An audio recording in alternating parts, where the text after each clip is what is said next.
یہ سفر کا مہینہ ہے، اس میں رسول اللہ صلی اللہ علیہ وسلم اپنا گھر بار، اپنا وطن، اپنا علاقہ یعنی بیت اللہ کو چھوڑ کر کے یثرب کی طرف جانا پڑا۔ عرب میں اس مہینے کو محفوظ سمجھا جاتا تھا کیونکہ 3 مہینے مسلسل وہ لڑائی نہیں کرتے تھے۔ اللہ نے اس کی ضرورت بچی، چوتھا مہینہ جیسے ہی سفر کا آتا تو ترسانی ہو جاتی، تو تیاریاں کرتے اچھا فلاں مہینے میں ہمیں یہ کہا ہے، ہم اس سے اب بدلا لیں، تیاریاں کرتے سفر میں ترسانی ہو جاتی، اس لیے اس کو سفر کہا جاتا ہے۔ سارے نوجوان جو لڑنے کے قابل ہیں وہ تو نکل گئے، گھروں میں اب کوئی بھی نوجوان باقی نہ رہا، تو اس کو منحوس سمجھا جاتا تھا کہ اب لڑائیاں شروع ہو جائیں۔ رسول اللہ صلی اللہ علیہ وسلم نے اس کے بارے میں واضح طور پہ کہا، لا وباء ولا طیرۃ ولا سفر، کوئی بیماری متعدی نہیں ہوتی، چھوٹ چھاٹ کچھ نہیں کہ فلاں سے ملے تھے تو مجھ کو یہ بیماری لگ گئی، فلاں سے ملے تھے تو یہ ہو گیا، فرمایا یہ چھوٹ کچھ نہیں ہوتی۔ اور اسی طرح رسول اللہ صلی اللہ علیہ وسلم فرمایا بدشگونی لینا یہ بھی کچھ نہیں، فالگیری کچھ نہیں، اور سفر کے مہینے کو منحوس سمجھنا یہ بھی اس کی بھی کوئی حقیقت نہیں۔ یہ رسول اللہ صلی اللہ علیہ وسلم کے فرمان ہے۔ جب مکہ المکرمہ میں 13 سال کے بھی قریب برس بیت گئے، واضح نصیحت کرتے ہوئے، لوگوں کو دین کی طرف بلاتے ہوئے، بہت کم تعداد اور وہ بھی کمزور لوگ، بہت کمزور، کوئی غلام، کوئی کسی کا ملازم، بہت کم اونچے یا ایلیٹ کلاس کے لوگوں نے اسلام قبول کیا۔ ظلم و استبداد کا ایک بہت بڑا آثار کر دیا۔ رسول اللہ صلی اللہ علیہ وسلم کے ساتھیوں کو اسلام سے روکنے کے لیے، یا دوسرے لفظوں میں کہہ لیں کہ اسلام سے پلٹانے کے لیے کہ واپس پرانے دین پہ چلے آؤ، پلٹانے کے لیے بہت ظلم ہوا۔ بلال رضی اللہ تعالیٰ ایسا ایسا ظلم کہ رسول اللہ صلی اللہ علیہ وسلم ایک دن گزرے تو کہا، کاش میرے پاس مال ہوتا میں بلال کو خریدتا اور آزاد کروا دیتا، مجھ سے بلال کی یہ حالت دیکھی نہیں جاتی۔ یہ الفاظ ابوبکر رضی اللہ عنہ کے کانوں میں پہنچے، امیہ بن خلف کے پاس پہنچے، کہا جو قیمت دینی ہے لے لو، بلال مجھ کو دے دو، بلال کو خریدنے کے لیے آیا ہوں، غلام کے بدلے غلام لے لو، کہا نہیں، غلام کے بدلے غلام نہیں، 7 پیسے بھی چاہیے، لے لو۔ بعض تاریخ نگاروں نے لکھا کہ 8,000 درہم بھی دیے، غلام کے بدلے غلام بھی دیا، اور بلال کو لیا اور کہا آج سے تم اللہ کے لیے آزاد ہو، اللہ کے لیے آزاد۔ عمار، یاسر و سمیہ یہ ایک فیملی کے 3 افراد ہیں، میاں بیوی اور بیٹا۔ میاں بیوی کو شہید کر دیا گیا، صرف عمار بچا، اور بڑا دردناک قسم کا ان کا معاملہ۔ حضرت عثمان رضی اللہ عنہ بڑے خاندان سے تھے، بنو امیہ ایک بڑا خاندان تھا، ان پر بھی کچھ اور نہ کر پائے تو ان کے چچا نہیں، چٹائی میں لپیٹ کر کے دھواں دینا، یہ جس حد تک ممکن تھا وہ کرتے رہے۔ ابوبکر رضی اللہ عنہ کے لیے مشکل ہوئی، یہ بنو تین قبیلے کے بڑا قبیلہ، جب خاندانوں کی جائیداد کے تنازع ہوتے اور پتہ کرنا ہوتا کون کس خاندان کا ہے، کون کس قبیلے کا ہے، کس کی شاخ کہاں سے چلتی ہے، تو یہ ابوبکر رضی اللہ عنہ کا قبیلہ ہوتا تھا جس سے آ کر کے یہ پوچھا کرتے تھے، اور خاص طور پہ ابوبکر رضی اللہ عنہ کون کس قبیلے کا ہے، کس کی شاخ کی شاخ ٹوٹی، یہ سارا علم ابو بکر رضی اللہ اور موقع کے بڑے مغل پیسے والے، کپڑے کا بڑا کاروبار، لیکن ان کے لیے بھی مشکل ہو گئی کہ انہیں بھی موقع چھوڑ کے جانے کے لیے مجبور ہونا پڑا۔ ابن ابی دفع لے کر کے واپس آیا، اور ایک موقع ایسا بھی آیا کہ بہت مارا بے ہوش ہو گئے، خاندان والے آگے بڑے اٹھا کر کے لے گئے۔ ہلکی سی ہوش آئی تو پہلا زبان پہ سوال یہ تھا کہ محمد صلی اللہ علیہ وسلم کی حالت ٹھیک ہے؟ خاندان والے کہنے لگے جن کی وجہ سے مار پڑی ہے ہوش میں آتی پہلی ہوتا تذکرہ،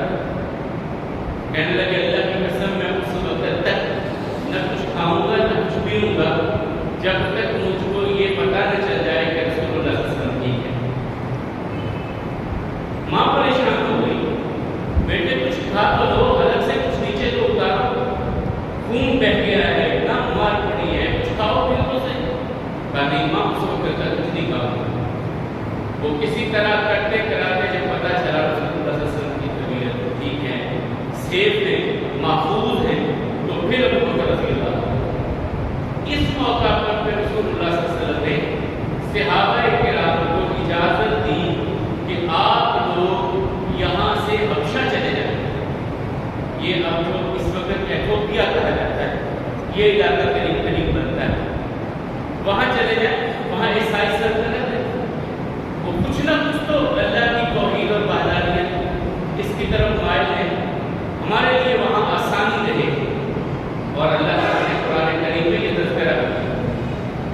کہ مسلمانوں کے لیے سخت ترین مخالف جو ہیں وہ یہود ہیں، اور مسلمانوں کے لیے کچھ نرمی رکھنے والے وہ عیسائی ہیں۔ یہ اللہ تعالیٰ نے بتایا ہے قرآن کریم۔ تو رسول اللہ صلی اللہ علیہ وسلم نے ایک جیسے ہمیں گئے چلے گئے 100 سوا 100 کے قریب 2 مرتبہ ہجرت کے کر کے وہاں پہنچے۔ اب مکے والوں کو یہ مشکل لگی کہ یار یہ کیا ہوا، ہم تو چاہتے تھے کہ یہ دین یہیں پہ ختم ہو جائے، یہ بڑے نہیں، اس کے قدم جمے نہیں، ہم تو دین اسلام کو روکنا چاہتے تھے، اب یہ پھیل رہا ہے۔ وہ جو ہماری مذہبی اجارہ داری تھی، لوگ دور دور سے بیت اللہ میں آتے، نذرانے لاتے، ہم کو دیتے، ہم قافلے لے کر کے جاتے تو لوگ احترام کرتے، قریش سے بیت اللہ کا مطلب نہیں ہے، ہمارا ایک احترام تھا، وہ ختم ہوتا جا رہا ہے۔ اپنے اس احترام اور اپنے اس جو بڑی چودراہٹ تمہاری ہے اسے بچانے کے لیے اسلام کو روکو۔ یہ احترام بھی تھا نا ان کا کہ مکے میں آ رہے کوئی بھی وہ اپنے لباس میں عمرہ نہیں کر سکتا، طواف نہیں کر سکتا، برہنہ طواف کرے۔ ہاں قریش سے کپڑے مانگے، بڑے بڑے سرداروں کو آ کر کے اہلیان قریش سے لباس مانگنا پڑتا کہ اپنے کپڑے عاریۃً ہم کو تو ہم پہن کر کے بیت اللہ کا طواف کریں۔ یہ چودراہٹ تھی، نذرانے جتنے ہوتے انہیں کے پاس آتے۔ اب جب رسول اللہ صلی اللہ علیہ وسلم کہہ رہے ہیں کہ سب انسان برابر ہیں، کوئی بڑا کوئی چھوٹا نہیں ہے، کوئی اعلیٰ ادنا نہیں ہے، تقوی کی بنیاد پر اللہ کے ہاں فضیلت ہے۔ اِنَّا خَلَقْنَاكُم مِّن ذَكَرٍ أَوْ أُنثَىٰ، میں نے تمہیں ایک مرد اور ایک عورت سے پیدا کیا، ثُمَّ جَعَلْنَاكُمْ شُعُوبًا وَقَبَائِلَ، پھر ہم نے تمہاری قومیں اور قبیلے بنا دیے، کیوں؟ لِتَعَارَفُوا، آپ پہچان سکو ایک دوسرے کو۔ ساتھ ہی فرمایا إِنَّ أَكْرَمَكُمْ عِندَ اللَّهِ أَتْقَاكُمْ، اللہ کے نزدیک عزت کا معیار یہ خاندان قوم قبیلے نہیں، اللہ کے نزدیک عزت کا معیار ہے وہ تقویٰ ہے، جس کے دل میں اللہ کا ڈر جتنا زیادہ ہوگا، اللہ کی محبت جتنی زیادہ ہوگی، وہ اللہ کے ہاں محترم بھی ہے، مکرم بھی ہے، معزز بھی ہے۔ تو وہاں رنگ نسل نہیں دیکھی جاتی۔ اور یہی بات رسول اللہ صلی اللہ علیہ وسلم نے بھی فرمائی کہ إِنَّ اللَّهَ لَا يَنظُرُ إِلَىٰ صُوَرِكُمْ وَلَا إِلَىٰ أَجْسَامِكُمْ وَلَٰكِنْ يَنظُرُ إِلَىٰ قُلُوبِكُمْ وَأَعْمَالِكُمْ۔ اللہ تعالیٰ تمہارے چہرے نہیں دیکھتے، اللہ تعالیٰ تمہارے مال نہیں دیکھتے، اللہ تعالیٰ تمہارے دل کو دیکھتے ہیں اور تمہارے اعمال کو دیکھتے ہیں۔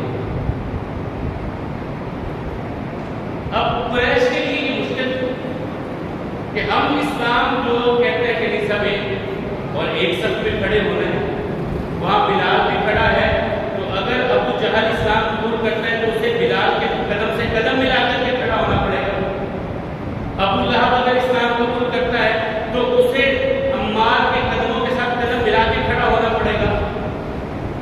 یہ کیسے ہو سکتا ہے؟ ہم اتنے بڑے اور ان کے ساتھ ہم یہ کیسے ممکن؟ اسی لیے تو وہ بارہا آتے تھے کہ آپ ایسا کریں، ہمارے لیے علیحدہ سے محفل لگایا گیا، رسول اللہ صلی اللہ علیہ وسلم ہمارے لیے علیحدہ سے محفل لگائیں، ہم ان غریب لوگوں کے ساتھ نہیں بیٹھ سکتے، ہمارا معیار ہے، ہمارا اسٹینڈرڈ ہے، ہم ان کے ساتھ کیسے بیٹھیں؟ اور اتفاق ہوا کہ جب یہ بات کہہ رہے تھے اسی وقت رسول اللہ صلی اللہ علیہ وسلم کے پاس ایک نابینا سے آدمی آ گئے، حضرت عبداللہ ابن ام مکتوم رضی اللہ عنہ، رسول اللہ صلی اللہ علیہ وسلم کو یہ بات ناگوار گزری کہ ابھی بات ہو رہی تھی، ہو سکتا ہے یہ لوگ مسلمان ہو جاتے اور بات کچھ بن جاتی، تو عبداللہ بن ام مکتوم آ گئے اور اپنی بات بنا، اب انہیں تو نہیں پتا کہ ساتھ ساتھ کون بیٹھے ہیں، نابینا ہے، وہ اپنی بات کیے جا رہے ہیں۔ رسول اللہ صلی اللہ علیہ وسلم نے چہرہ انور تھوڑا سا پھیر دیا، اللہ کو یہ ادا پسند نہیں ہے، اور قرآن کریم میں سورہ مبارکہ ہوگا کہ ابصر اللہ انجام اللہ، اے پیارے نبی صلی اللہ علیہ وسلم آپ نے اپنا چہرہ کیوں پھیرا؟ آپ کے پاس جب ایک نابینا آیا، ہو سکتا ہے اللہ کے نزدیک اس کا ان سرداروں سے بڑا مقام ہو، یہ نابینا اللہ کے نزدیک زیادہ عزت والا ہے ان بڑے بڑے سرداروں کے نسبت سے۔ آپ اس کی بات سنیں جو آپ کے پاس طلب لے کر کے آیا ہے، طلب لے کر کے جو ہے اس کی بات سنیں، اور یہ بات سنیں آپ کو بس میں نفسہ کا مال الذین یدعون ربهم بالغداۃ والعشی یریدون وجہہ، آپ نے پیارے نبی ان کے پاس بیٹھنا ہے جو لوگ صبح و شام اللہ کو راضی کرنے کی کوشش کرتے ہیں، وہ دنیا نہیں چاہتے، وہ اللہ کی رضا چاہتے ہیں، آپ نے بھی پیارے نبی ان کے پاس بیٹھنا۔ اب یہ باتیں قریش کے لیے تو بہت مشکل ہو گئی، جو لوگوں سے اپنے ہاتھ چمواتے تھے، قدموں کو ہاتھ لگواتے تھے، ان کے لیے بھی یہ مشکل تھا کہ ہم انہی لوگوں کے ساتھ جو ہمارے ہاتھ چومتے ہیں، ہمارے برابر بیٹھتے ہیں، وہ ہمارے برابر بیٹھیں گے، یہ بہت مشکل تھا ان کے، اور اسلام کی چیز دیتا تھا، اور وہ اس کے مقابلے میں پھر اسلام کو روکنا چاہتے تھے کہ اگر یہ پھیل گیا تو پھر ہم تو گئے بھی، اسی لیے پھر ایک وفد بنا کر کے بھیجا گیا حبشہ کہ کسی طرح ان لوگوں کو واپس لے آؤ، وہاں پر اسلام نہ پھیلے، ان کو واپس لاؤ کسی طرح۔ وہ لوگ حضرت عمر بن عاص رضی اللہ عنہ بعد میں یہ مصر کے فاتح بھی بنے جب مسلمان ہوئے، تو یہ گروپ لے کر کے گئے، وفد لے کر کے گئے، ایک ڈیلیگیشن پورا گیا شاہ حبش کے پاس کہ یہ کچھ لوگ ہیں جنہوں نے اپنے باپ دادا کا دین چھوڑ دیا ہے، ایک نیا دین بنا لیا ہے، اور یہ وہاں سے فرار ہو کر آپ کے پاس پہنچے، انہیں ہم واپس لے کے جانا چاہتے ہیں، انہیں ہمارے ساتھ حکومت بھیج دیجیے۔ بادشاہ کہنے لگا کہ ایسا تو ممکن نہیں ہے کہ ایک فریق کی بات سنوں اور فیصلہ کر دو، دوسروں کو بھی بلاؤ۔ دربار میں دوسرے فریق کو بلا لیا گیا، حضرت جعفر رضی اللہ تعالیٰ، حضرت عثمان رضی اللہ عنہ، یہ دو بڑے لوگ تھے اس وفد جو مسلمان ہوئے۔ بادشاہ نے کہا کہ تم کون لوگ ہو، کہاں سے آئے ہو، کیا تمہارا ان کے ساتھ مسئلہ ہے؟ حضرت جعفر رضی اللہ عنہ نے کہا اے بادشاہ، ہم جاہل لوگ تھے، بت پرستی کرتے تھے، ہم نے اللہ تعالیٰ نے اپنے آخری نبی کو بھیجا، انہوں نے ہمیں بتایا کہ یہ جو ہم نے اپنے ہاتھ سے ثبوت تراشے ہیں یہ کچھ کرنے والے نہیں ہیں، جو بھی معاملات ہیں اللہ اور بندے کے درمیان ہونے چاہیے، شرک سے روکا، توحید کی طرف بلایا، اور ہم نے وہ اچھائی کا حکم دیتے ہیں، برائی سے منع کرتے ہیں، حیا کے معاملات کا حکم دیتے ہیں۔ بادشاہ کہنے لگا یہ تو بہت اچھی بات ہے، یہ تو بہت اچھی بات ہے۔ ساتھ ہی ان مشرکین کے وفد میں سے بولے ساتھ ہی نہیں، یہ تو عیسیٰ علیہ السلام کے بارے میں کہتے ہیں وہ اللہ کے بیٹے نہیں تھے، اللہ کے بندے تھے۔ بادشاہ وہ عیسائی ہے، وہ خود مانتا ہے کہ اللہ کے بیٹے، اب اس کے لیے تو یہ مشکل معاملہ آ گیا۔ اس نے کہا کہ سنو بھیا، تمہیں مجھے کچھ کلام سناؤ جو آپ کے پیغمبر پر اترا ہے۔ تو حضرت جعفر رضی اللہ عنہ دربار میں وہاں پر سورہ مریم کی آیات کی تلاوت، سورہ مریم میں وہ واقعہ سارا پڑھ دیا کہ کس طرح اللہ تعالیٰ نے مریم علیہ السلام کو خوشخبری دی، عیسیٰ علیہ السلام کی پیدائش ہوئی، عیسیٰ علیہ السلام ماں کی گود میں تھے، یہودیوں نے اعتراض کیا کہ مریم تیرا باپ بڑا تو بھی اچھی تھی لیکن بغیر شادی کے تیرے بیٹا کیسے؟ یہ تو نے کیا کیا؟ یہ سب سے پہلے یہودیوں نے اعتراض کیا حضرت مریم،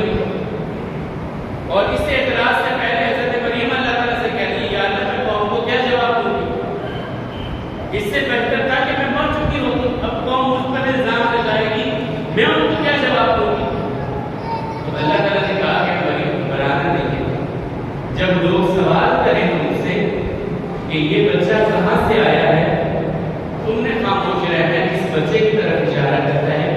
یہ بچہ جواب دے گا، تم خاموش رہو گے۔ اب ماں مریم لے کر کے بچہ آئے، بالکل ان کی توقع کے عین مطابق یہودیوں نے اعتراض کر دیا کہ یہ کہاں سے آ گیا؟ یا ہارون ہے، ہارون کی بہن، تیرا باپ بڑا نیک تھا، ماں نیک تھی، تیرے پاس یہ بیٹا کہاں سے؟ اشارہ دی نہیں، انہوں نے اشارہ کیا بچے کی طرف، یہ کیسے ہو سکتا ہے؟ من کان فی المہد صبیا، جو چھوٹا بچہ بھی گود میں، یہ کیسے بول سکتا ہے؟ حضرت عیسیٰ علیہ السلام بول پڑا انی عبد اللہ آتانی الکتاب وجعلنی نبیا وجعلنی مبارکا اینما کنت واوصانی بالصلاۃ والزکاۃ وبرا بوالدتی ولم اکن بجبارا شقیا، میں اللہ کا بندہ ہوں، اللہ کا بندہ ہوں، اللہ نے مجھے نبی بھی بنایا ہے اور اللہ نے مجھ کو نماز اور زکات کا حکم بھی دیا ہے جب تک میں زندہ رہوں، اور اللہ نے مجھے اپنی ماں کے ساتھ حسن سلوک کا حکم بھی دیا ہے، اور میں سختی والا بنا کر کے نہیں بھیجا گیا۔ دودھ میں بول پڑے۔ اب یہ کیا آیات پڑھی ہے عیسیٰ علیہ السلام کے بارے میں حضرت جعفر نے، تو دربار کا تو ماحول بدل کے بادشاہ کہنے لگا یار یہ تو بالکل سچی باتیں ہیں، عیسیٰ علیہ السلام کے بارے میں جو یہ تلاوت کی انہوں نے، عیسیٰ علیہ السلام ایک تنکے کے برابر نہ اس سے کم تھے نہ اس سے زیادہ، پوری 100% حقیقت عیسیٰ علیہ السلام کے بارے میں اس تلاوت میں حضرت جعفر رضی اللہ عنہ نے کی۔ اب بادشاہ کہنے لگا میں تو بھیجنے والا نہیں، یہی کرے گا۔ اب مسلمانوں کی ایک بڑی تعداد اکثر چلے گئے، پیچھے مکے میں کچھ رہ گئے، تھوڑے رہ گئے۔ رسول اللہ صلی اللہ علیہ وسلم کا ایک طریقہ تھا، جب بھی لوگ باہر سے کہیں نہ کہیں عمرہ کرنے کے لیے حج کے لیے آتے تو ان کے پاس چلے جاتے، مینا میں چلے جاتے حج کے موقع پر، پوچھتے کہاں سے آئے ہوئے، پھر ان کو واز کرتے، نصیحت کرتے۔ ایسا ہی 6 بندوں کا گروپ ملا رسول اللہ صلی اللہ علیہ وسلم کو۔ کہاں سے آئے ہو؟ یثرب سے۔ یثرب جان مدینہ کا پہلا نام، یثرب سے ہم آئے ہیں۔ کس قبیلے کے؟ ہم اور خزرج قبیلے کے۔ ٹھیک ہے، بیٹھ گئے رسول اللہ صلی اللہ علیہ وسلم کے پاس اور ان سے کہنے لگے کہ دیکھو اللہ تعالیٰ ایک ہے، انہوں نے اس کائنات کو بنایا ہے، ان کا کوئی شریک نہیں۔ یہ جو جتنے بت بنا کر کے ان کی پوجا کرتے ہو نا، یہ اللہ کے نیک بندے تو تھے لیکن ان کے کوئی اختیارات نہیں ہے، انہیں اللہ کا شریک بنا کر کے اپنے اعمال برباد کر رہے ہیں۔ اس کو تو چلتی رہی چلتی رہی چلتی رہی، وہ آپس میں 6 کے 6 لوگ ایک دوسرے کو دیکھ رہے ہیں کہ یہ کیا باتیں ہم سے کہہ رہے ہیں، اور آخر میں انہوں نے کہا کہ یہ وہ تو نہیں ہے جن کے بارے میں ہم نے یہودیوں سے سنا تھا، ہم نے جن کے بارے میں یہودیوں سے سنا تھا کہ آخری نبی آنے والے، یہ وہ تو نہیں ہے، کیونکہ یہودیوں کے 3 بڑے قبیلے اپنا اصل علاقہ شام کا چھوڑ کر کے مدینے کے دائیں بائیں آ کر کے آباد ہو گئے، بنو قریظہ، بنو نذیر اور بنو قینقاع۔ یہ 3 بڑے یہودیوں کے قبیلے اپنا اصل علاقہ چھوڑ کر کے مدینے کے پاس آ کر کے بسے تھے، اس لیے کہ ان کی کتابوں میں جو موجود تھا کہ آخری نبی کا علاقہ یہ ہے۔ انہوں نے کہا یار ہم وہاں چلتے ہیں، وہاں رہیں گے۔ اب یہ وہاں سے باہر سے آئے تھے، جو مدینے کے اصل رہنے والے اوس و خزرج 2 بڑے قبیلے تھے، ان کے ساتھ ان کی لڑائی رہتی تھی۔ وہ سرمایہ دار تھے اور یہ زراعت پیشہ تھے، مدینے کے رہنے والے زراعت پیشہ تھے، ذمہ دارا کرتے تھے، اور وہ جو آئے تھے وہ سرمایہ دار تھے۔ آپس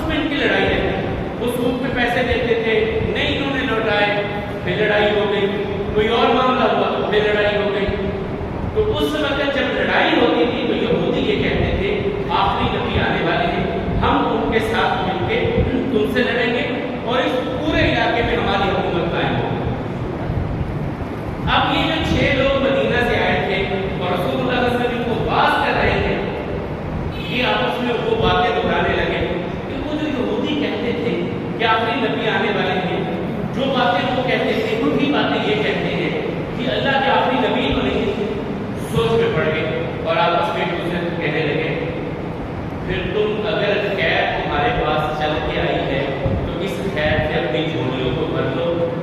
رسول اللہ صلی اللہ علیہ وسلم کی اتباع کر لو، مان لو ایک ہی بات۔ آپ اپنے 6 لوگوں نے مشورہ کیا، ان 6 لوگوں نے کہا یا رسول اللہ ہم آپ کو اللہ کا پیغمبر اللہ کا رسول مانتے ہیں۔ کیسے مسلمان ہوتے مسلمان ہوئے؟ یہ پہلا گروپ تھا جو حج کرنے کے لیے آیا تھا اور اللہ نے ایمان کی دولت میں ان کو عطا کر دیا۔ اب رسول اللہ صلی اللہ علیہ وسلم سے ہدایات لے کر کے یہ واپس چلے گئے، جب واپس یثرب میں پہنچے، یثرب کی بیماریوں کا گھر ہے، یہاں بخار بہت ہوتا تھا جس وجہ سے اسے یثرب کہا جاتا ہے، یعنی آفات بڑی آتی ہے، یہاں بیماریاں بہت آتی ہیں، اس لیے اس کو یثرب کہا جاتا ہے۔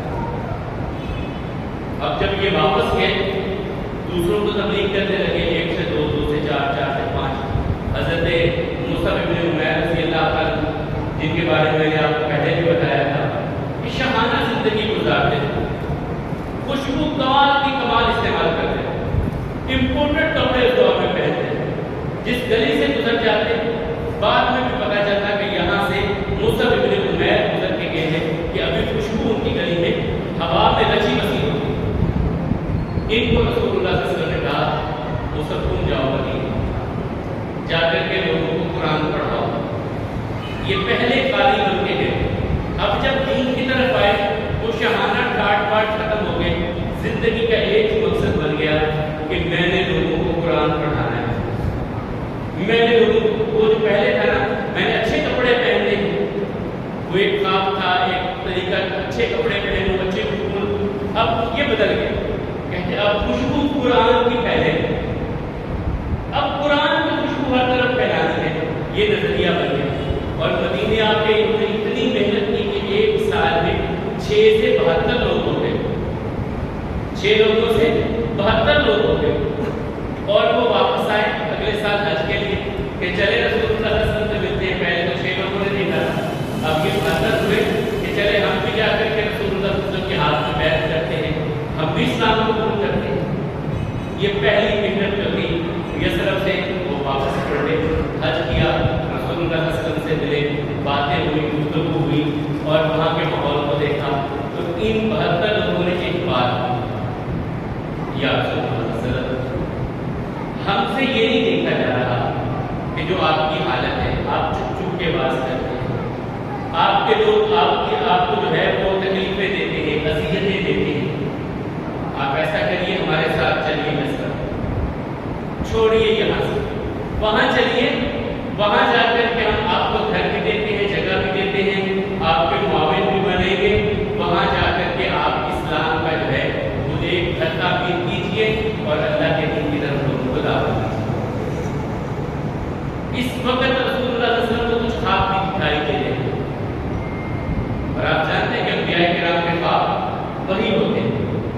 ان خوابوں میں رسول اللہ صلی اللہ علیہ وسلم کو دار ہجرت دکھایا جا رہا تھا، اور وہ تھا کہ جہاں کھجوریں ہی کھجوریں تھے۔ آقا کہتے ہیں جب میں نے خواب دیکھا 2 جگہ میرے ذہن میں، ایک تہامہ علاقہ تھا، وہاں کھجور بہت ہوتی ہے، ایک وہ تھا، ایک یثرب تھا۔ مجھے جب خواب آیا کہ میرا دار ہجرت، میری ہجرت کا گھر جو ہے وہ کھجوروں کا جھنڈ ہے، تو دونوں جگہ میرے ذہن میں ہیں، یا تہامہ ہے یا یثرب ہے۔ پھر جب یثرب والوں نے خود پیشکش کی، یا رسول اللہ صلی اللہ علیہ وسلم آپ چلیے ہمارے ساتھ، ہم آپ کے ساتھ ہیں، ہم آپ کو جگہ دیتے ہیں، آپ یثرب میں آ کر کے اپنا ٹھکانہ بنائیں۔ رسول اللہ صلی اللہ علیہ وسلم کہتے ہیں سوچتے ہیں، دیکھتے ہیں، آپ کی جو آپ نے کہا ہے غور کرتے ہیں، مائل بھی ہو گئے، لیکن رات کو کہا رات کو بات کریں گے اس پہ۔ رات کو اپنے ساتھ اپنے چچا عباس کو لے کر کے آئے، وہ اس وقت تک مسلمان نہیں ہوئے تھے، لیکن رسول اللہ صلی اللہ علیہ وسلم کے چچا تھے اور بہت پیار تھا، کہ جن کے بارے میں رسول اللہ صلی اللہ علیہ وسلم بیان، عباس اس سے امی کا عابد، یہ میرے چچا ہی نہیں، میرے باپ بھی، عباس رضی اللہ عنہ کے بارے میں ان کو ساتھ لے کر کے آئے۔ رات میں بیٹھے گفتگو ہوئی،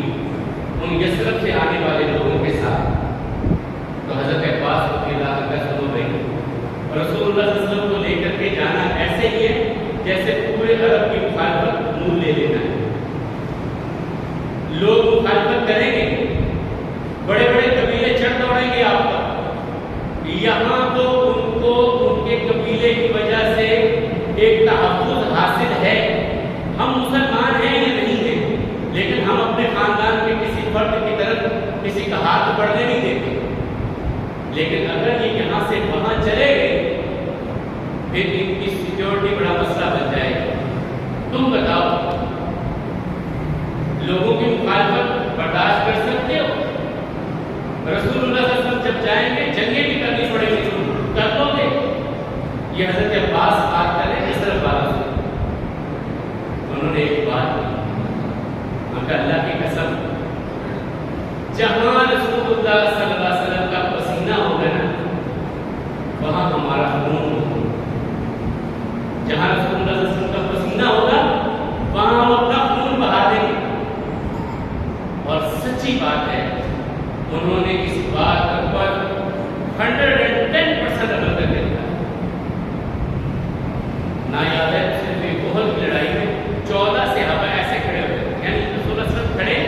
میدان میں، تیر برستے، انصاری صحابی کھڑے ہوتے آگے، وہ اپنے جسم پر تیر برداشت کرتے، گر جاتے، دوسرے انصاری صحابی کھڑے ہوتے، اپنے جسم پر تیر برداشت کرتے، گر جاتے، تیسرے چوتھے، 14 صحابی انصاری، صرف اس لیے کہ کوئی تیر رسول اللہ صلی اللہ علیہ وسلم کو نہ لگ جائے، وہ زخمی نہ ہو جائے۔ انہوں نے شہادت قبول کر لی، لیکن رسول اللہ صلی اللہ علیہ وسلم کی طرف ایک تیر بھی آنے نہیں پا۔ یہ انصار نے اس بات پر عمل کرتے ہیں۔ اب جب یہ معاملات ہو گئے، صحابہ کرام کو اجازت مل رہی ہے کہ یثرب کی طرف جاؤ۔ مکے میں ایک میٹنگ شروع ہو گئی کہ یہ کیا بنا، ہم تو کہہ رہے تھے کہ روکیں گے، یہ تو یثرب میں چلیں گے تو ہمارے لیے اور مشکلات ہو جائیں گی۔ ان کا دارالندوا تھا، ندوہ کہتے ہیں جو باشعور لوگوں کی محفل، باشعور لوگ جو وہاں پہ بیٹھتے اور مکے کے سارے مسائل کو حل کیا کرتے، جو بھی مسائل ہوتے وہاں وہ بیٹھتے، اور بیٹھ کر انہوں نے مشورہ کیا کہ کیوں نہ رسول اللہ صلی اللہ علیہ وسلم کو ہم شہید کر دیں، قتل کر دیں، یا ان کو ہم جو ہے وہ جلا وطن کر دیں، یا ہم ان کو قید میں ڈال دیں۔ یہ تین مشورے سورہ انفال میں اللہ تعالیٰ نے ان کے بیان کیے کہ کافر اکٹھے ہوئے مکے میں، اکٹھے ہونے کے بعد مشورہ کر رہے ہیں کہ رسول اللہ صلی اللہ علیہ وسلم کو یا شہید کر دیں، یا رسول اللہ صلی اللہ علیہ وسلم کو قید میں ڈال دیں، یا رسول اللہ صلی اللہ علیہ وسلم کو جلا وطن کر دیں۔ یہ باتیں ہو رہی ہیں آپس میں، اور ابو جہل خاموش بیٹھا، وہ اس سارے ڈسکشن میں اپنی کوئی رائے نہیں دے رہا۔ کسی نے کہا، اے ابو الحکم، اسے دانائی کا باپ کہا جاتا تھا، ابو جہل دانائی کا باپ، مکے میں سب سے دانا اسی سمجھا جاتا تھا۔ یہ تو پھر رسول اللہ صلی اللہ علیہ وسلم نے کہا تھا کہ یہ ابو الحکم نہیں ہے، ابو جہل ہے، رسول اللہ صلی اللہ علیہ وسلم نے اس کے لیے کہا، ابو الحکم تو کیوں نہیں بولتا، تو بھی تو رائے دے۔ رسول اللہ صلی اللہ علیہ وسلم کو قید کر دے، انہیں جلا وطن کر دے، انہیں قتل کر دے، کیا کرے؟ انہوں نے کہا اگر محمد صلی اللہ علیہ وسلم کو تم قید میں رکھتے ہو، ان کے ساتھی یثرب میں بھی ہیں، ان کے ساتھی حبشہ میں بھی ہیں، ان کے ساتھی لوس قبیلہ یمن کے بارڈر پر بھی ہیں، مکے میں بھی ہیں، وہ سارے مل کر کے انہیں چھڑا کر کے لے جائیں گے، پھر کیا کرو گے؟ یہ تمہاری رائے ٹھیک نہیں، ریجیکٹ کر دیں۔ دوسری رائے کہ رسول اللہ صلی اللہ علیہ وسلم کو جلا وطن کر دو، کا جلا وطن کرو گے، جہاں جائیں گے وہاں یہ اپنی باتیں سنائیں گے، لوگ ان کے گرد اکٹھے ہو جائیں گے، پھر تم کیا کرو گے؟ یہ بھی نہیں صحیح۔ پھر محمد رسول اللہ صلی اللہ علیہ وسلم کو قتل کر دو، قتل کرو گے تو ان کا خاندان کھڑا ہو جائے گا، مکے میں آپس میں رشتے داریاں بھی ہیں، قریش کی آپس میں رشتے داریاں ہیں، قتل و غارت شروع ہو جائے گی، کیا کرو گے؟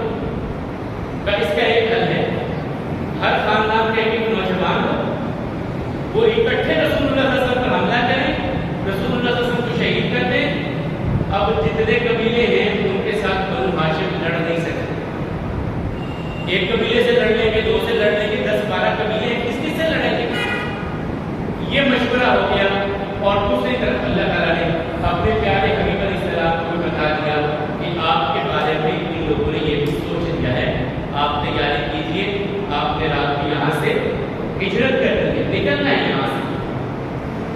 سیدہ عائشہ رضی اللہ تعالیٰ عنہ کہتی ہے دھوپ بہت ہی تیز گرمی کا دن تھا، رسول اللہ صلی اللہ علیہ وسلم نے سر پہ کپڑا لیے ہوئے ہمارے گھر میں یعنی ابو بکر رضی اللہ عنہ کے گھر میں آئے اور آ کر کے کہا ابو بکر میں تنہائی میں پاس ہوں، کہا یا رسول اللہ صلی اللہ علیہ وسلم یہاں پر آئے کوئی نہیں ہے،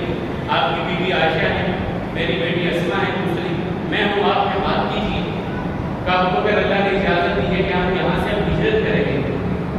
ہجرت کریں گے، چھوڑ دیں گے اس علاقے کو، یثرب جائیں گے۔ تو ابو بکر رضی اللہ تعالیٰ نے دوسرا لمحہ نہیں سوچا کہ یا رسول اللہ اتنا میرا کاروبار ہے، ہول سیل کا کاروبار کپڑے کا موقع میں میرے لوگوں سے بڑے بڑے پیسے لے لیے، رقمیں لے لیے، میں چلا گیا تو میری تو رقمیں ڈوب جائیں گی، میرے کاروبار کا کیا بنے گا؟ ایک دن کے لیے نہیں جانا، پوری زندگی کے لیے جانا ہے، اور راستے کا بھی پتہ ہے کہ راستے میں کافر اگر حملہ کر دیں تو قتل بھی کر دیے جا سکتے ہیں۔ ان ساری باتوں کو سوچنے کے باوجود یا رسول اللہ صلی اللہ علیہ وسلم میرے لیے حکم کیا ہے کہ تم میرے ساتھ چلو۔ اللہ تعالیٰ کا انتخاب ہے کہ رسول اللہ صلی اللہ علیہ وسلم کے اس سب سے بڑے سفر میں رسول اللہ صلی اللہ علیہ وسلم کے ساتھ ابو بکر رضی اللہ تعالیٰ عنہ جائے۔ کہ یا رسول اللہ صلی اللہ علیہ وسلم میں نے دو اونٹنیاں تیار کی، مجھے امید تھی اس بات کی، میں نے اونٹنیاں تیار کی ہیں، جب آپ کہیں گے نکل جائیں۔ اب دیکھیے رسول اللہ صلی اللہ علیہ وسلم کی امانت داری، جو لوگ چاہتے ہیں کہ رسول اللہ صلی اللہ علیہ وسلم کو قتل کر دیں ان کی امانتیں کہاں ہیں؟ رسول اللہ صلی اللہ علیہ وسلم کے پاس۔ دشمن بھی اپنی امانتیں کہاں رکھواتے؟ رسول اللہ صلی اللہ علیہ وسلم کے پاس۔ وہ بھی سمجھتے تھے جو چیزیں ہمارے گھروں میں محفوظ نہیں ہیں وہ رسول اللہ صلی اللہ علیہ وسلم کے پاس محفوظ ہیں۔ دشمنی مخالفت ہے اپنی جگہ پہ، لیکن رسول اللہ صلی اللہ علیہ وسلم کی امانت داری ہے کاش یہ امت میں بھی بات آ جائے، کاش یہ میرے اور آپ کے اندر بھی بات آ جائے کہ لوگ ہماری امانت داری کی مثالیں دیں، ہم بھی اس طرح کے امین ہو جائیں۔ اللہ کرے ہم ایسا ہو، ہم تو ایک ایک روپیہ دے دے حساب مشکل ہو جاتا ہے، واپس پلٹانے پیسے مشکل ہو جاتے ہیں، فلاں پیسے لے کے فرار ہو گیا، فلاں کے ڈوب گئے، فلاں کا ایسا ہو گیا۔ کہاں امانت داری ہمیں نہیں ہے؟ ایک ڈھیلے کا اعتبار نہیں ہے ہمارا، لیکن ہمارے آقا مولا کافر مخالفت کرتے لیکن روپیہ پیسہ جو بھی چیز غیر محفوظ ہوتی تو آقا کے پاس امانت رکھواتے،